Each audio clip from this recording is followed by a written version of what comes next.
LPG ಸಮಸ್ಯೆಯನ್ನ ಬಂಡವಾಳ ಮಾಡಿಕೊಂಡಿರುವಂತ ಈ ಸೈಬರ್ ವಂಚಕರು ಈಗ ಬೇರೆನೇ ಪ್ಲಾನ್ ಮಾಡ್ತಾ ಇದ್ದಾರೆ. ಬೆಂಗಳೂರಿನಲ್ಲಿ ಇದ್ದಕ್ಕಿದ್ದಂತೆ ವಂಚಕರು ಈಗ ಆಕ್ಟಿವ್ ಆಗಿದ್ದಾರೆ. ಲಿಂಕ್ ಅನ್ನ ಕಳುಹಿಸಿ ಗ್ಯಾಸ್ ಬುಕ್ ಮಾಡುವಂತೆ ಸೂಚನೆ ಬರುತ್ತೆ.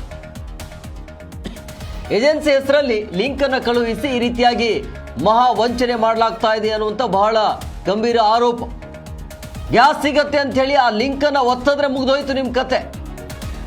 ಗ್ಯಾಸ್ ಸಮಸ್ಯೆ ಜೊತೆ ಈಗ ಮತ್ತೊಂದು ಈ ಸಮಸ್ಯೆ. ಈಗ ಹಣ ಕಳೆದುಕೊಂಡವರಿಂದ ಈಗ ಪೊಲೀಸರಿಗೆ ದೂರು ಕೂಡ ದಾಖಲಾಗಿದೆ. ನಕಲಿ ಗ್ಯಾಸ್ ಬುಕ್ಕಿಂಗ್ ವೆಬ್ಸೈಟ್ ಓಪನ್ ಆಗಿದೆ. ಲಿಂಕ್ಗಳನ್ನು ಈಗ ಸೃಷ್ಟಿ ಮಾಡಿಕೊಂಡಿದ್ದಾರೆ. 112ಗೆ LPG ಸಿಲಿಂಡರ್ಗಳ ಬಗ್ಗೆ ಸ್ಕ್ಯಾಮ್ ಮಾಹಿತಿಯನ್ನು ಕೊಟ್ಟಾದ ನಂತರ ದೂರು ದಾಖಲಾಗುತ್ತೆ.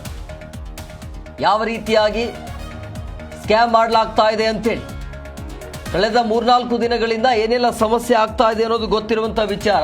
ಇದೇ ಸರಿಯಾದ ಸಮಯ ಅಂಥೇಳಿ ಈ ವಂಚಕರು ಪ್ಲಾನ್ ಮಾಡಿಕೊಂಡು ಈ ರೀತಿಯಾಗಿ ನಿಮಗೆ ಗ್ಯಾಸ್ ಸಮಸ್ಯೆ ಇದ್ದಲ್ಲಿ ಈ ಲಿಂಕನ್ನು ಕ್ಲಿಕ್ ಮಾಡಿ ಅನ್ನುವಂಥ ವಿಚಾರ. ಅದನ್ನು ಕ್ಲಿಕ್ ಮಾಡಿದ್ರೆ ಮುಗಿದೋಯ್ತು. ಹೇಗೋ ಪಾಪ ಗ್ರಾಹಕರು ಗ್ಯಾಸ್ ಸಿಗತ್ತೆ ಬಿಡು ಅಂತ ಆ ಲಿಂಕನ್ನು ಕ್ಲಿಕ್ ಮಾಡ್ತಾರೆ. ಅಮೌಂಟ್ ಕೇಳುತ್ತೆ, ಅಮೌಂಟನ್ನು ಕೊಡ್ತಾರೆ. ಆಮೇಲೆ ಗೊತ್ತಾಗತ್ತೆ ಯಾವುದೇ ರೀತಿಯಾಗಿ ಆ ಲಿಂಕ್ ಅಲ್ಲ, ಅದೆಲ್ಲವೂ ಕೂಡ ಫೇಕ್ ಅನ್ನೋದು. ಇದು ಕನ್ಫರ್ಮ್, ಇದು ದೂರು ಕೂಡ ಕೊಡಲಾಗಿದೆ. ಪಾಪ ಹಣ ಕಳೆದುಕೊಂಡಿದ್ದಾರೆ ಗ್ರಾಹಕರು.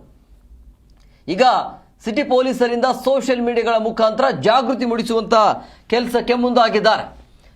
ಆಯಾ ಠಾಣ ಸಾಮಾಜಿಕ ಜಾಲತಾಣದ ಮುಖಾಂತರ ಈ ಸ್ಕ್ಯಾಮ್ ಬಗ್ಗೆ ಈಗ ಅರಿವು ಮೂಡಿಸುವಂತ ಕೆಲಸ ಆಗ್ತಾ ಇದೆ.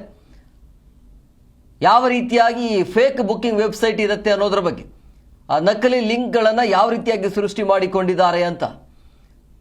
ಈ ನಕಲಿ ಲಿಂಕ್ಗಳನ್ನು ಸೃಷ್ಟಿ ಮಾಡಿಕೊಂಡು ಈ ಮೂಲಕ LPG ಸಿಲಿಂಡರ್ಗಳ ಕೊರತೆಯನ್ನೇ ಬಂಡವಾಳ ಮಾಡಿಕೊಂಡಿದ್ದಾರೆ. ಸೊ ಹಂಗಾಗಿ ಈ ರೀತಿಯ ವಂಚಕರ ಪ್ರಯತ್ನ ನಡೀತಾ ಇರುವಂಥ ಹಿನ್ನೆಲೆಯಲ್ಲಿ ಸಹಜವಾಗಿ ಗ್ರಾಹಕರು ಆತಂಕದಲ್ಲಿದ್ದಾರೆ. ಮೊದಲೇ ಗ್ಯಾಸ್ ಸಮಸ್ಯೆ, ಅದರ ಜೊತೆಗೆ ಮತ್ತೊಂದು ಸಮಸ್ಯೆ ಇದು.